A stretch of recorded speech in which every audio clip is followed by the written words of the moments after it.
We have today two amazing women who will be talking about, Grace will be talking about the year of climate and carbon for the GLOBE program, and Dr. Rusanne Low will be sharing how mosquitoes are a part of that year of climate.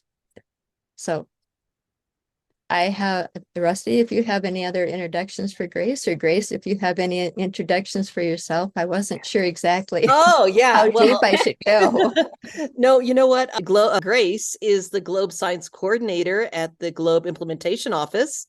And we are just so excited to have her here. And you are also the coordinator of the Climate and Carbon campaign. So I Yes. think, tell us anything else we'd like to know about you before we get started. Sure. Yeah. So thank you both. Yes, my name is Grace Crain-Wright, the GIO Science Coordinator and Campaigns Lead at the Globe Implementation Office, which is also in Boulder, but I'm joining you today from New Orleans. I'm here at the HBCU Climate Conference in New Orleans this week. A little bit about me. I joined Globe about 2 years ago. I was transferred over from academia. I was a researcher for about 10 years, working in plant ecology, desert ecology, and then space biology. So really love plants and excited to talk about climate and carbon and the connections, of course, with phenology, but also the connections with all the other globe spheres and protocols. So thank you all for having me here today. And I can go ahead and get started. Yay, wonderful. Thank you so much. All right. Well, we'll do it this way then. So thank you. Again, yes, my name is Grace Crain-Wright, and I'm really excited today to talk to you all about the Year of Climate and Carbon, which is a Globe Action and Awareness campaign. And this campaign did start back in August and goes until next August. And we were really excited for the launch to be in August because we asked students all around the world to submit designs that would be used to create the Year of Climate and Carbon Globe logo, which is what you see here on your screen on that banner. That tree was actually inspired by several art designs sent in by students. And if you're curious to see those art designs, they are on our YCC webpage. And we're still encouraging students to submit designs with their interpretation of the Year of Climate and Carbon. So we can go to the next slide, Cassie. And this is a short video about the Year of Climate and Carbon that I'd like to share with everyone. And then afterwards, of course, I'll go into a bit more details about the campaign. That truly showcased the amazing parts of GLOBE.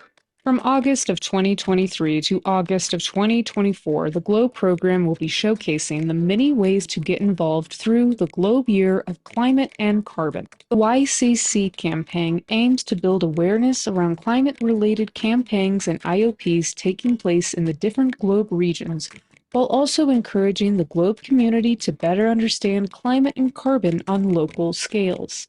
I'm very interested in this planet. I want to know more about it. The YCC campaign encourages GLOBE students to take action and explore changes in their local ecosystems, specifically through collecting phenology, biomass, and other data using GLOBE protocols and resources. I believe GLOBE is about connecting people over a passion that they have, of science, of cultures, of different ideas that can come around from all around the world. GLOBE community members can participate in the Year of Climate and Carbon by completing one of the following activities: entering GLOBE data, collaborating with another GLOBE student or classroom, submitting a student research report, sharing how you benefited the environment with your climate data and story by emailing globecampaigns@ucar.edu, or by participating in a local or regional climate-related campaign or intensive observation period. Anyone who participates in the GLOBE Year of Climate and Carbon will earn a special badge for doing so. That energy and enthusiasm has been there from day one, and it's great to see it here 28 years later. I mean, it's just amazing what these people can do, what type of work that the teachers can do, how they're so excited and involved. about being engaged in this program and getting science education, environmental education out to students all over the world. The Globe Year of Climate and Carbon runs from August of 2023 to August of 2024. Events like the Globe International Virtual Science Symposium, Earth Day, and the Globe Annual Meeting will also tie into this campaign. Visit globe.gov for more information on how to participate in special upcoming webinars.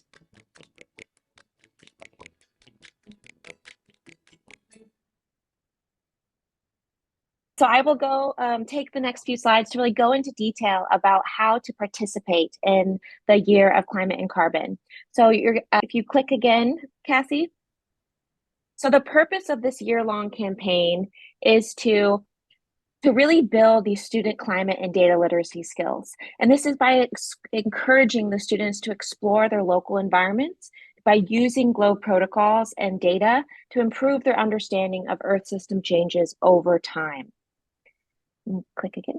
And we're focusing really on phenology and the carbon cycle because there's several carbon-related and phenology-related campaigns going on around the world, but it also allows students to find those connections and really be able to consider what environmental changes are emerging in their local systems and their local ecosystems.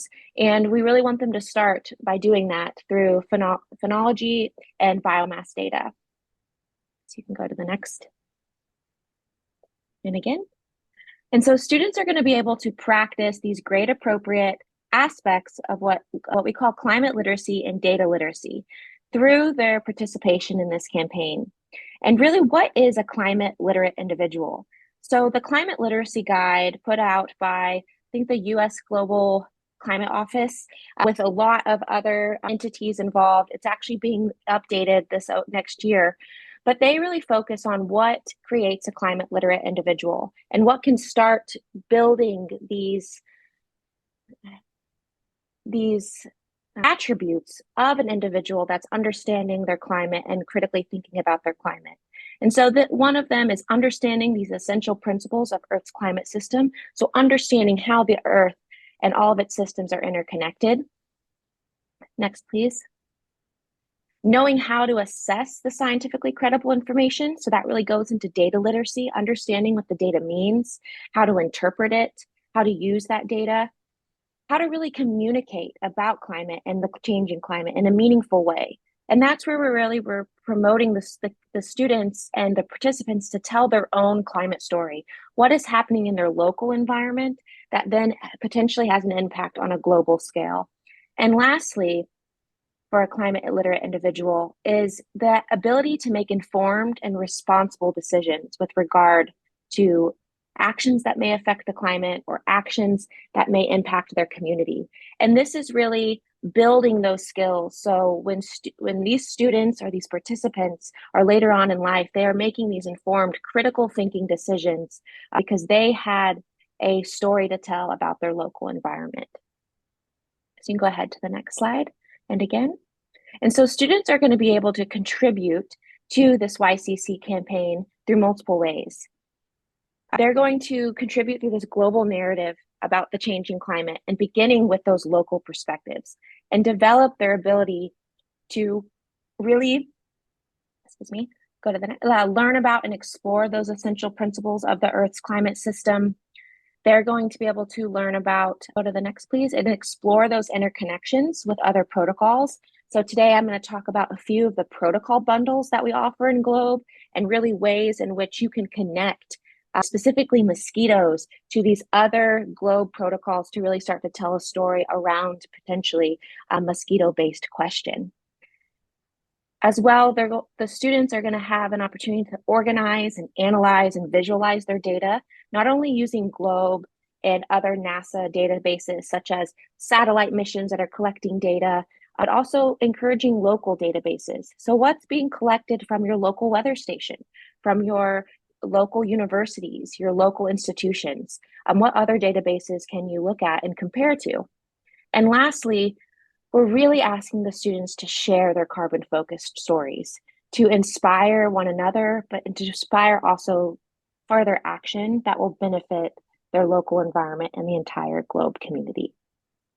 So what's really exciting, I mean, you can go to the next slide, Cassie, and again, is that students are that whoever are participating, students or other participants are gonna be earning this digital badge. And so, which is really exciting, we've already had some students earn the badge.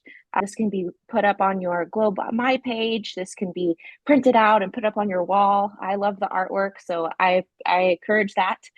Students can earn this digital badge in multiple ways. So if we go to the next slide. So one way, as the video mentioned, is contributing data to the Globe database. And if you go to the next, Cassie will show a few pictures of students collecting data. So collecting data such as water quality, what is going on in your local rivers and lakes, streams, taking cloud data, how does the clouds interact with the atmosphere that interact with the biosphere, or taking a measurement of tree circumference, and how does that relate to maybe the environment or the other vegetation that's growing in that area. So contributing any data to the Globe database, and we're really tracking that by participation, not only in this campaign, but other campaigns as well. On to the next slide, please. So also, we're really encouraging students to collaborate with other students in classrooms within a different Globe region. I say a different Globe region because we really love to see that international interactions. But what's also exciting, or what I also would love to see, are students working within their own town, their own city, with a school down the road. Because what's so amazing about Globe data is that you can already see, or data in general, in your local climate, you're already seeing differences from one schoolyard to another schoolyard, or maybe you're not, and you can ask those types of questions. On to the next slide, please. Another way is submitting an IVSS or an SRS project or some other project or research report in your local, in a local science fair, and then just sharing that with GIO. And what's really exciting though this year for the IVSS, the focus is on climate investigations and understanding Earth as a system. And as you may see, as you're looking at the screen in the left-hand side, you'll see the YCC logo. So this is also a way to indicate that whatever event is happening within Globe, this is a part of the year-long Globe Action and Awareness campaign. But we're really encouraging those climate investigations and those any student or participant that are eligible to submit a project this year. Next slide, please. And then, of course, the real full circle is taking meaningful action in your local community and then sharing that with GIO. What I really love about this example is these are some students benefiting their environment actually in Israel. And this was submitted as a Globe story, a Globe Star story earlier this year. And these students here took a question, were inspired by Globe, saw something in their environment, in their local ecosystem that they wanted to understand and change. And they turned this litter pit into a garden. And they were able to take measurements using Globe and really create a beneficial adjustment and really learn about their local environment and also how that relates on a global scale. And they shared that with GIO. And so this is just one example of ways that these students and participants can take meaningful action in their communities. And then lastly, a really great way to participate is by in connecting with a local or regional or global climate related campaign. And as you see on this map here, the map actually is all the countries that are at our Globe countries highlighted in that light green. And this is showing where the campaigns are happening around the world. And there are several that are open to all the regions, such as Globe Mission is Mosquito, the Urban Heat Island Effect IOP, Trees Around the Globe. There will be a trees challenge and a cloud challenge the next year. But of course, we see these other amazing campaigns and IOPs going on across all of the Globe regions, from air quality to water bodies to trees around the LAC. And these can all link to taking data and telling your climate story and potentially connecting it also with carbon biomass and really understanding how your vegetation plays a role in your local environment. So on to the next slide, please. And click one more time, Cassie. And so I wanted to look at how this relates then to Globe Mission Mosquito. And what's really exciting is that within Globe, we have a mosquito bundle, which looks at how to take multiple Globe protocols together to really tell a story around mosquitoes. And so what's really exciting about these protocol bundles is that they allow students and other participants to start really formulating a story around their environment. And yes, going out and collecting one protocol is already starting to you're collecting data to answer a question about your environment. But when you start adding protocols into other spheres and really looking at Earth as a system in your local system, you're starting to really understand what is happening. So I always like to encourage people when they're looking at these bundles that you don't have to do every single protocol that you see here, but really take a moment to think, oh, well, if I take air temperature, water temperature, and maybe a land cover measurement, maybe even soil temperature, I'm already starting to understand more about my environment because I'm understanding those interconnections.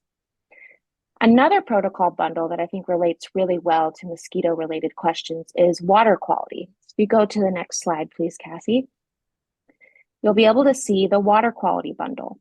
So the water quality bundle doesn't take into account, for example, biosphere, but there's other the water cycle, rivers and lakes and oceans, particular bundles that take in account of that biomass, of that land cover. And I think sometimes that water quality could really understand water quality based on vegetation type that are growing near the water source. But this is another great way to understand how does water quality change with mosquito populations in the area? How are you looking at how does precipitation affect mosquito population? These are all ways to really combine and understand these more complex questions, but broken down with these GLOBE protocols. And so the next slide, I'm going to actually give some prompts of questions that how I see these particular bundles relating to mosquito questions and allowing for students and participants to really start to ask have guided questions about investigating their climate and understanding how to create a story. So if you click one more time, Cassie, I'll go through about 4 questions. So one question might be, how does the vegetation or water body type affect the mosquito population? How is it changing over time? Are there different types of mosquitoes in this one water body? Does it change by vegetation that are growing near there? How does that affect the soil? There's lots of ways that you can build off multiple questions from this particular question. And the next slide, please. Are there differences in carbon biomass across the vegetation types near the mosquito sampling site? Is there a connection? So really looking at how can we make these connections across these different sites, all following a theme around trying to understand what's going on with the mosquito population or the water body. Next question. How does the quality of the water body change with mosquito population or presence? So again, that's combining those 2 protocol bundles and really looking at that full story. And you could go another step from this quality of water and really start to look at air. How does precipitation get involved? How does this affect soil? There's a lot of ways to look at there's several sides to look at these questions. And the last question, and these are just ideas of questions that, came to my mind. And then again, how do changes in weather patterns affect mosquito populations and water quality? So really, again, pulling in that weather, that atmospheric perspective to really understand how these weather patterns are affecting these populations and potentially over time leading to larger climatic changes. So if you go to the next slide, Cassie, so this is where I'm really excited about, because I know the GLOBE website can be daunting, especially for new folks coming in. And what we've done for the YCC campaign is really pool a lot of resources for students and educators from all across the GLOBE community and partners And they're all housed on these YCC pages. And so these resources include learning activities, and you can go ahead and click, Cassie. They include learning activities, videos, webinars, and tutorials. They include games and simulations, so ways to learn about carbon cycling, how to learn about taking that tree biomass and relating it to other GLOBE protocols. There's also lesson plans that several GLOBE partners have created, and then of course links to those GLOBE protocols and bundles. And if you click one more time, Cassie, this is a QR code that will take you directly to the YCC pages, but I'll also drop it here in the chat. But in case we want to share these slides, you are all welcome, of course, to go onto those websites and see all of these resources. And if you think there's a resource that's missing, please let me know, because I'll add it. We are really trying to collect all of these important resources in one place. So if you go to the next slide. So I also wanted to mention, we have a lot of upcoming webinars to learn more about this, to learn more about the YCC campaign, but also to see how these are connected with other campaigns and ongoing efforts. And so this evening actually is the North American Phenology Campaign Educator webinar. If you click again, Cassie, it's at 7 p.m. Eastern time.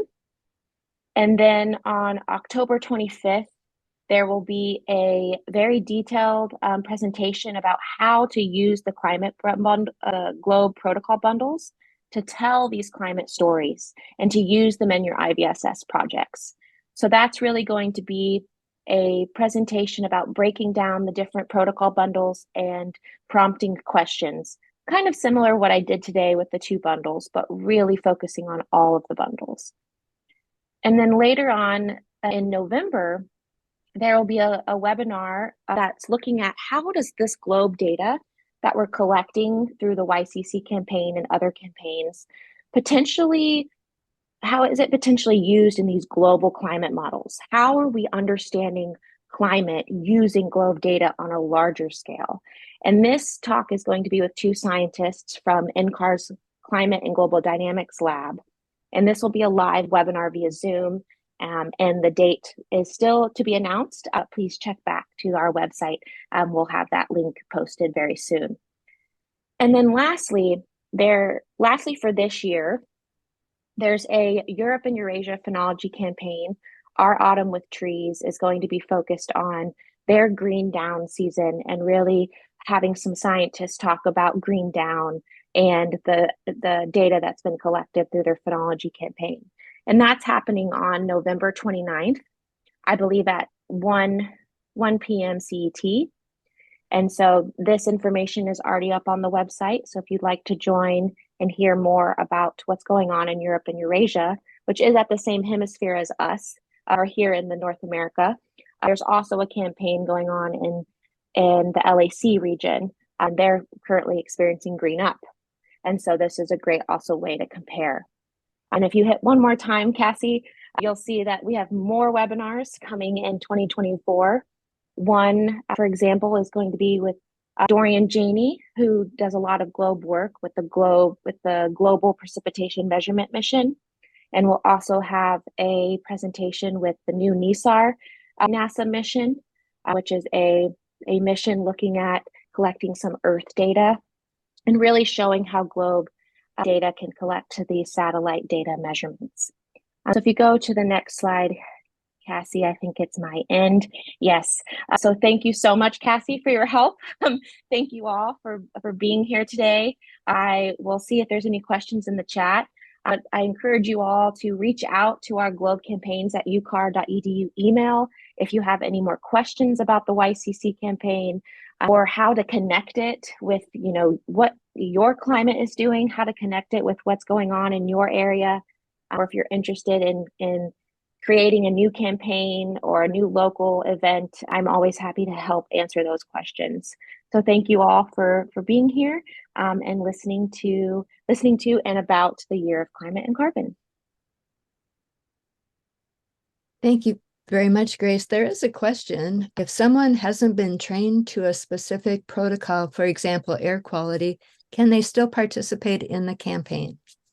Yes. So that's a great question. So this is where we really encourage folks to use the app.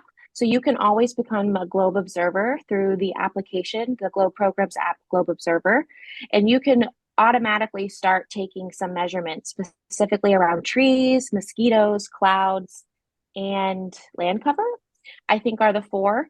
But then, of course, you can start taking more measurements. So if you want to just kind of dabble and start participating in the campaign, but you don't have a Globe account or you've not been trained, you can start doing so through the app. Grace, isn't it also true that they can also do the e-training modules in order to get certified? And so just to add to what Grace said, if you're interested specifically in something like temperature or precipitation or some of these things that are not part of the Globe Observer program, you can go to e-training on the Globe website. You can choose the protocol that you're interested in. You can look at the e-training materials, take a quick and I think pretty, a pretty comprehensive quiz. And then you will be certified and then you can move forward. So there's lots of different ways to get involved, even if there isn't a webinar, even if there isn't a training nearby, everybody can participate. Definitely. Thank you, Rusty. And I just dropped that link into the chat here. And what's exciting is actually we just launched brand new e-trainings for the Petosphere module. So if you're interested in learning more about maybe taking soil temperature, for example, you can go in and see those new e-trainings. But the other e-trainings are still there. And just as Rusty said, you can pick and choose which ones you'd like to learn. And then you just have to pass the quiz in order to become trained. Yes, so please fill out the participation form once you've done once you've participated, or if you're interested in other ways to participate. I really, really encourage that. So thank you. See the QR code again. Yes, I will also drop the link, Todd, for the YCC pages. So here is the link actually that will take you to that, what the QR code is for as well.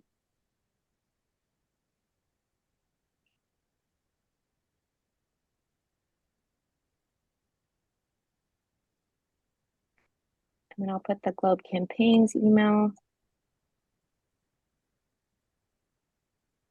So if there are any other questions about the campaign or how to participate, the other part of this campaign is to make it simple to participate, that everyone has a climate story. Climate involves all of the Earth systems, everything that you're collecting and seeing and observing. And so we just want to hear your stories and how you're participating in however way that looks. Thank you very much, Grace. It was very exciting. Like I said, this is a great Wednesday, and I'm glad that people are interested in filling in the form and getting started. Me too. So thank you so much, Cassie. Thanks. Dr. Low, you're up. Okay, great. Thank you so much.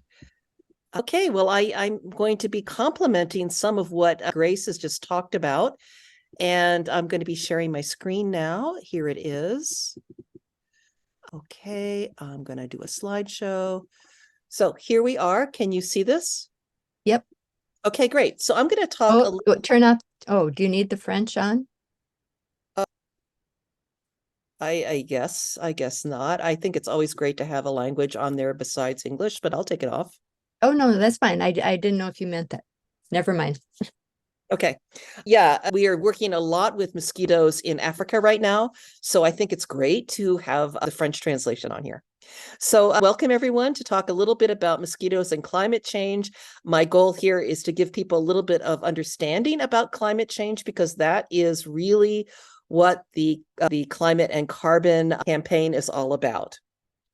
So you probably are aware, if you've been reading the newspapers, that this was in fact the hottest summer that the world has ever experienced since when we began to collect records in 1880. And so what you see here is a global temperature anomaly graph. What that means is how much different in degrees C compared to the average we have. So you can see that especially at the poles, we're seeing significant warming. as well as on the west coast of South America, and especially in the Antarctica. So this is what we are seeing right now. So you've also seen this year has been a lot of extreme Earth events that's also connected to these changes in climate that we are experiencing.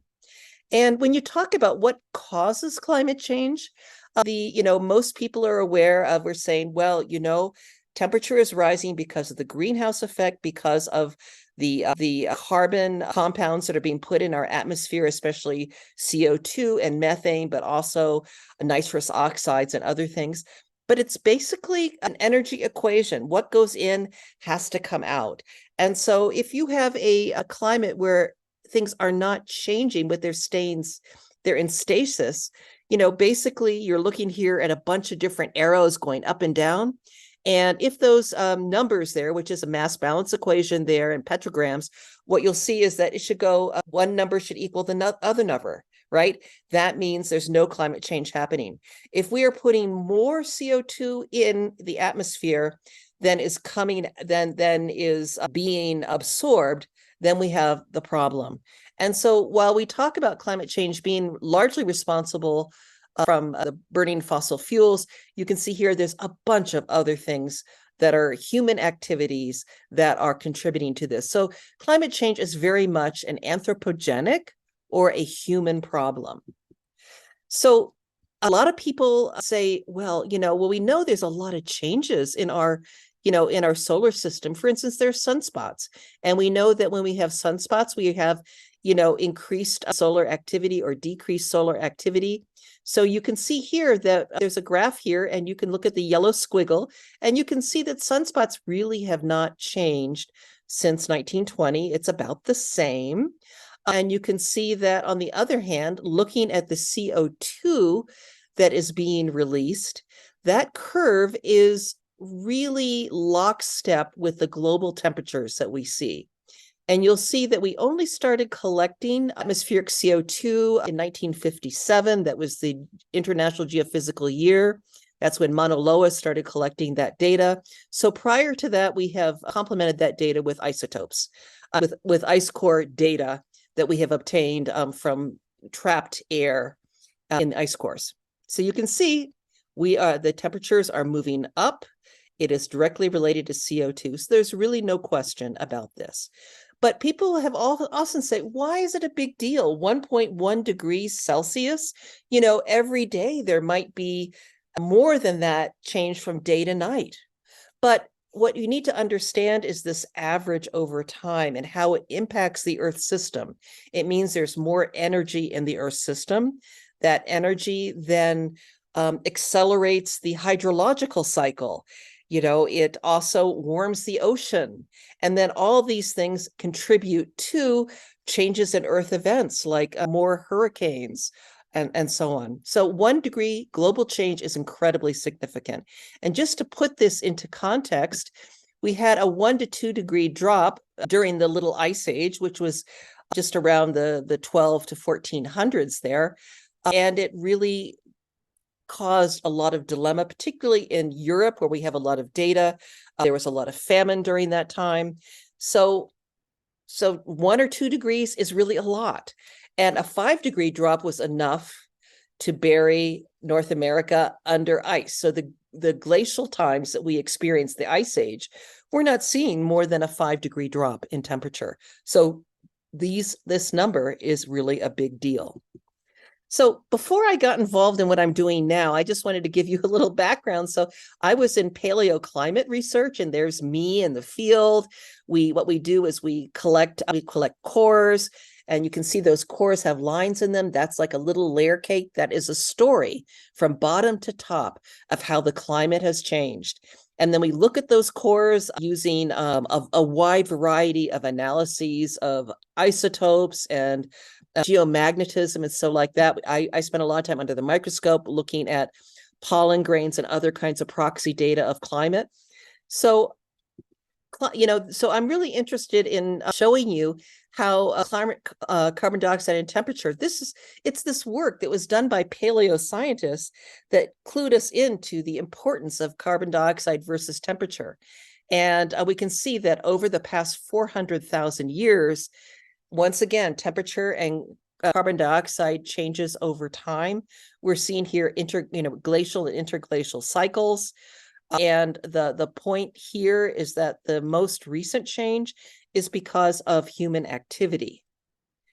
And so here is just two photos, not actually graphical representations of what the temperature was like at the between 1880 and 1950, and then 2022. And once again, this is an anomaly graph from 1951 to 1980 as the baseline.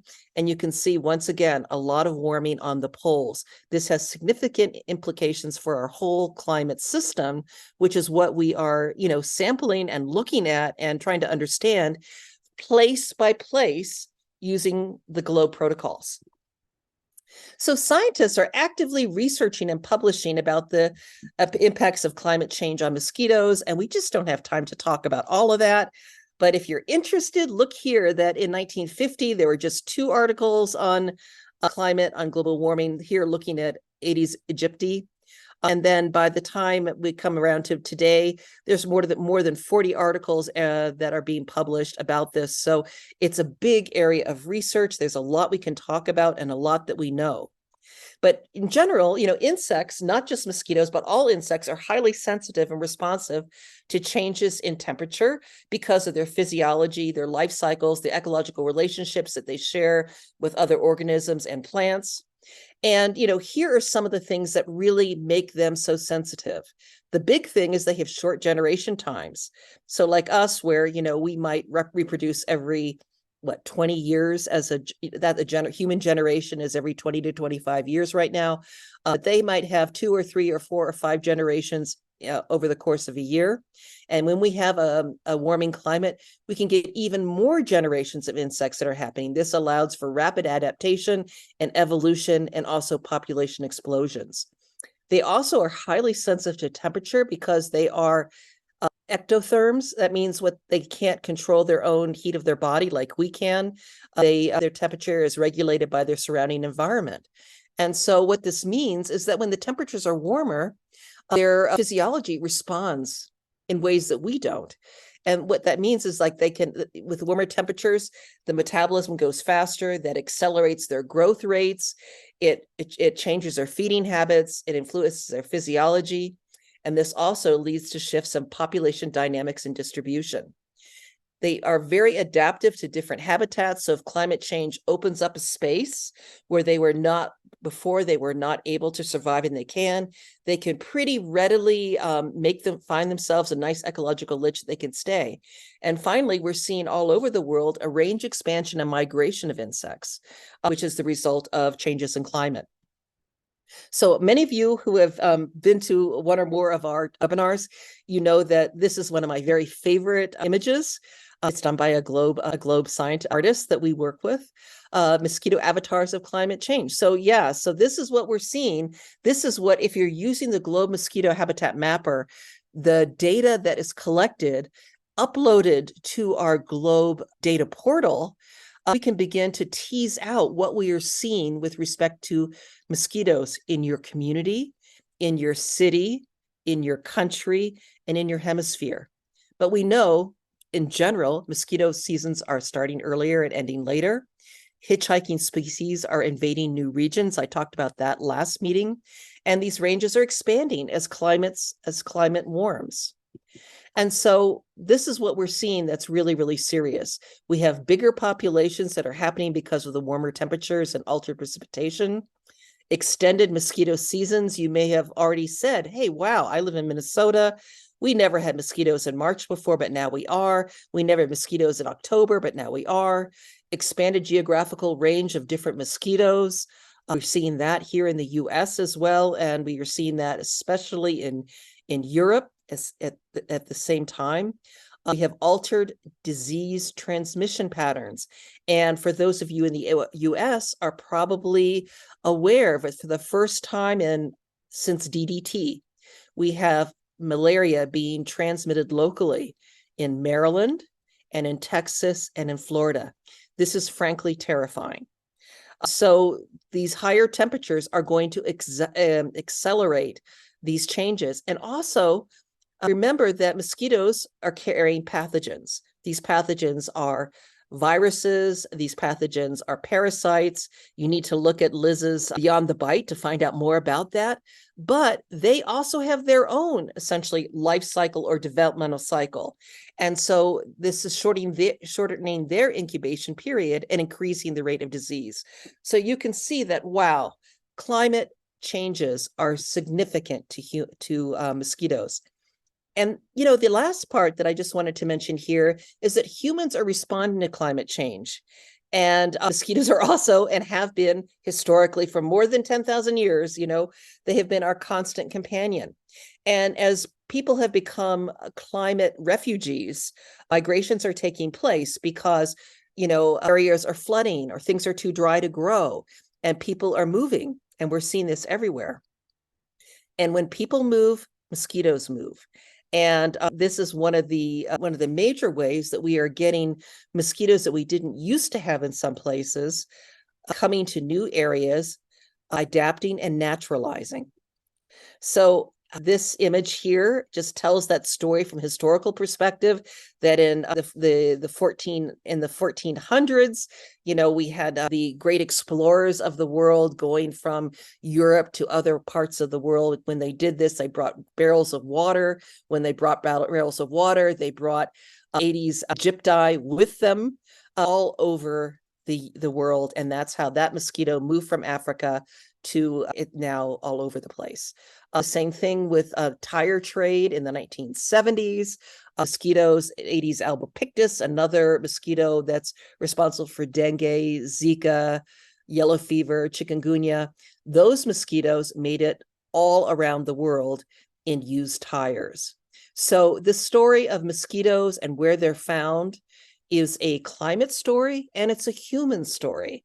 And this is really important because you need to consider humans and human impact and anthropogenic activities as part of the things that are interacting within the Earth system that are causing climate change.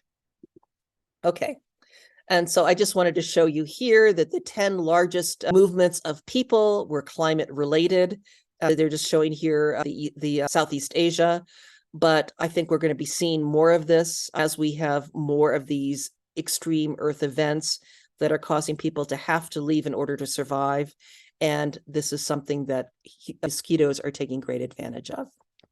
So to conclude, there's very strong evidence that climate change has a big role in vector-borne disease transmission, and the fact that the disease burden of the whole world is actually increasing despite the medicines we have, despite the development of new vaccines, despite the development of insecticides.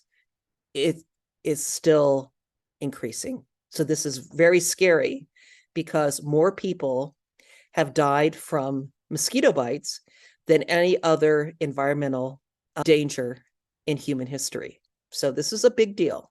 So changes in temperature and rainfall do affect the spread of our disease vectors, our mosquitoes, and it impacts their breeding behavior, can make them more successful.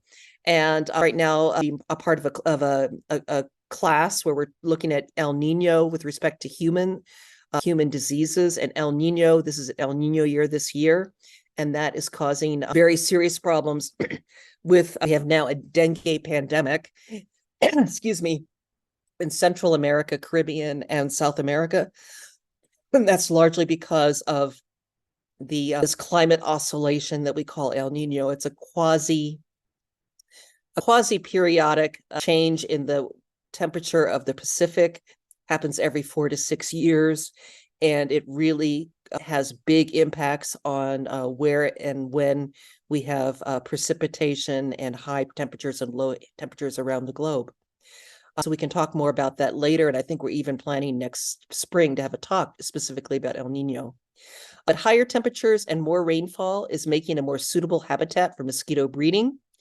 And when you have something like El Nino patterns that are happening, that actually exacerbates the original conditions, it exacerbates what's happening with climate change. because El Nino is not a climate change event. It is a climate variability event. But these things have been studied for a long time, but we know that climate change has generated more extreme climate conditions and more extreme weather events than any other thing. So we know that there's robust evidence that climate change is having a massive impact on human health and well-being. And one of the ways that this is happening is through mosquitoes. So I think I'll stop my share here. And if there are any questions, I would love to answer them. Yeah. So I want to thank Grace again for providing an opportunity to think about the research that you do with students in your classrooms, the things that you are doing with GLOBE and how it ties into this climate and carbon research. If you decide to collect data about mosquitoes in your area and look at increases over time, differences in the kinds of mosquitoes that you find, compare your mosquitoes from one area to another using the GLOBE database.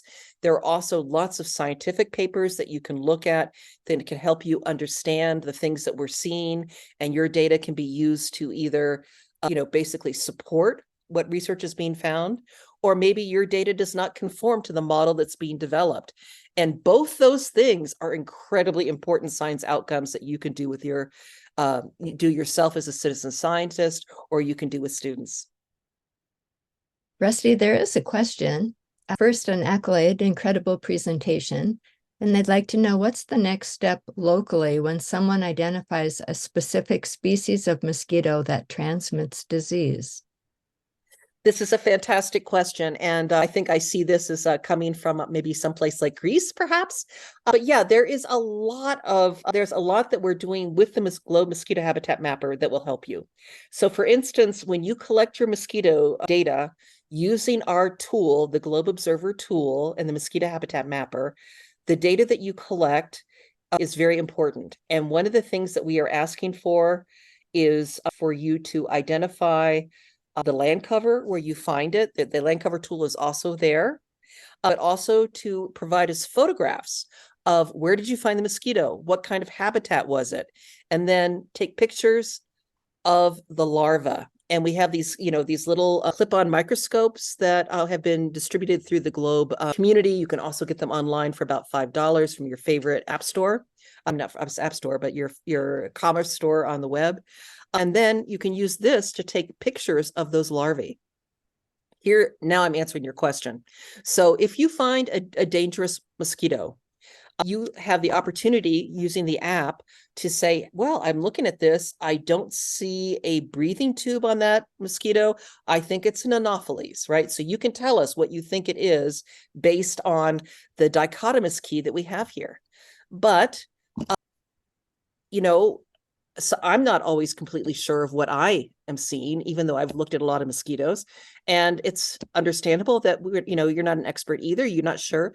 But we have developed an AI program where all the mosquito images that are submitted through the app are going to a website where the photos are downloaded, they are run through the AI, and then out of that comes a description of what that mosquito is. And so we have that now in beta. So that information is not yet being shared back with you. It takes a long time to build these processes, but I can tell you right now, our AI is working excellently to determine a very dangerous invasive species that we're finding now in Africa and the southern part of, it hasn't yet come to Europe, but it's called Anopheles stephensii. We're also very successful in our AI with Aedes aegypti. So we're hitting the most important dengue bug and the most important, one of the most dangerous new bugs for malaria in Africa.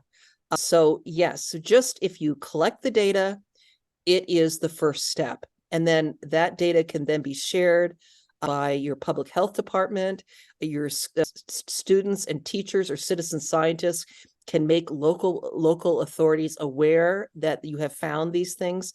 That can help them to develop a very robust sampling protocols in your region and help understand those things. So it takes a community, right? Citizen scientists are just one piece of it, but we have built through Globe this infrastructure that that will enable the scientists to get the data that they need and to communicate back to you what's important.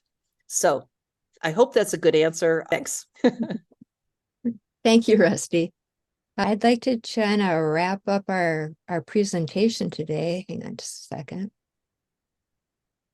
On our geospatial.strategies.org, we've taken the globe data and kind of subsetted it, but I wanted to show you the observations that have been made worldwide since the beginning of January 2023 till yesterday. And so you can see all the locations that are here, and I just pulled out one from Guatemala here and show you. I clicked on a dot. This is what the dot looked like. But what I saw was a water source, and I circled a larvae that shows up here. And so that's what Rusty's talking about, is citizen scientists making observations. This one was a little bit more than just a water source. It does have a larvae in it.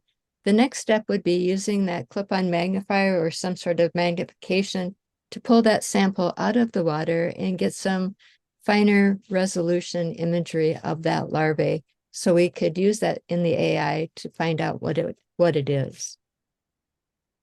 Thank you, Cassie. I was just saying thank you, Cassie, and also thank you for pointing out Guatemala, because one of the things that we have done in the last month is we've had a Globe Plus Post program that's supported by the U.S. State Department. And we have been working with citizen scientists in Guatemala, Costa Rica, Panama, and the Bahamas. And so this is one of those new data points we never had before in Guatemala. So thanks for pulling that out, Cassie. Sure.